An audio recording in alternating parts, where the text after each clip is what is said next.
On this day in Tudor history, the 20th of November 1518, a veteran soldier and loyal servant of the Crown, Sir Marmaduke Constable, died, reportedly after swallowing a frog or toad that got into his drinking water.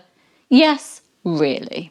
I'm historian and author Claire Ridgway, and today I want to tell you more about this remarkable Tudor knight, a man who served 4 kings, commanded troops at Flodden, and whose bizarre death became legend in Yorkshire.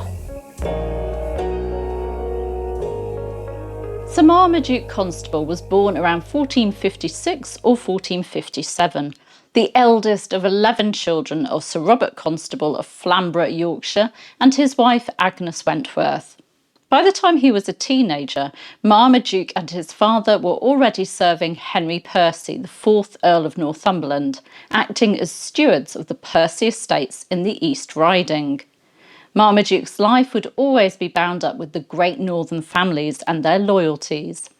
In 1475 he served in France with King Edward IV, and in 1482 he earned his knighthood after serving the Earl of Northumberland in campaigns against the Scots, dubbed Sir Marmaduke on the field at Berwick. When King Richard III came to the throne, Marmaduke was Knight of the Body, a trusted member of the King's household, and he even benefited from the downfall of the Duke of Buckingham after the Duke's failed rebellion, gaining lands and the stewardship of Tunbridge in Kent. By the spring of 1484, Richard had rewarded him further with Tutbury Castle, one of the key royal strongholds in the Midlands. We don't know for certain whether Marmaduke fought at the Battle of Bosworth for Richard III.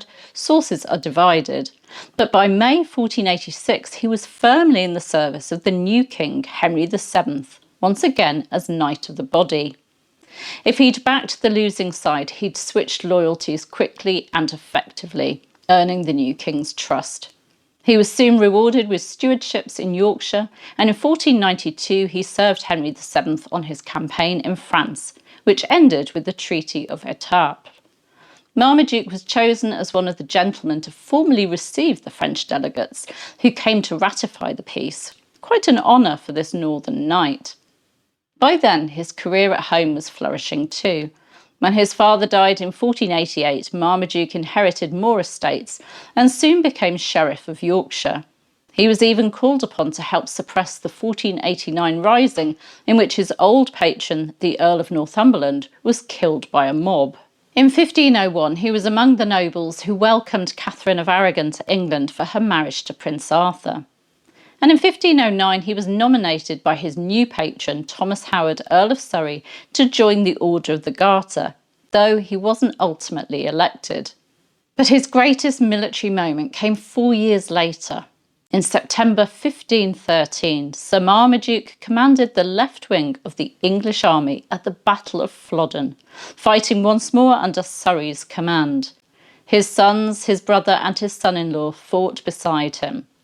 The ballad Flodden Field even immortalised him in verse. Sir Marmaduke Constable stout, accompanied with his seemly sons, Sir William Bulmer with his rout, Lord Clifford with his clapping guns.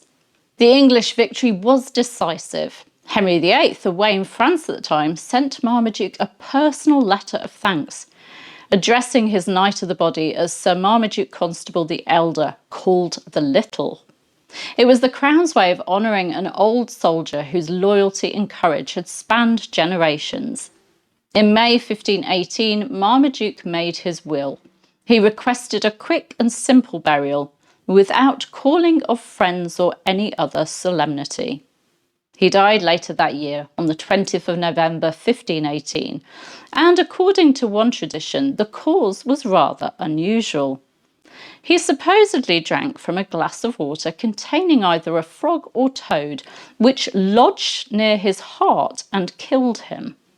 The story grew so famous locally that when the Gentleman's Magazine wrote about his tomb at St Oswald's Church, Flamborough in 1753, it recorded that beside his epitaph is, and I quote, "the upper part of a skeleton in stone.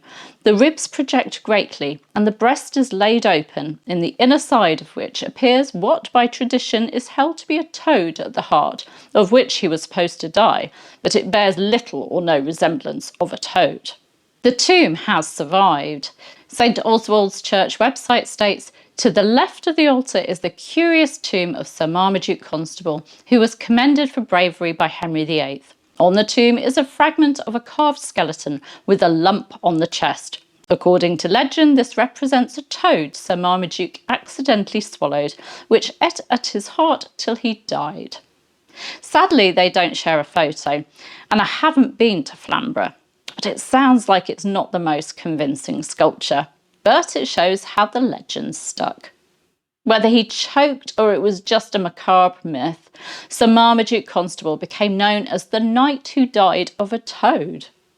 Marmaduke married twice. His first wife, Marjorie Fitzhugh, died without issue. His second wife, Joyce Stafford, gave him a large family, 4 sons and 2 daughters. His eldest son, Robert Constable, continued the family's turbulent history. He helped Henry VII suppress the Cornish Rebellion in 1497, but was later executed for his part in the Pilgrimage of Grace Rebellion under Henry VIII. The Constables, it seems, were a family born to serve and sometimes to suffer under the Tudors.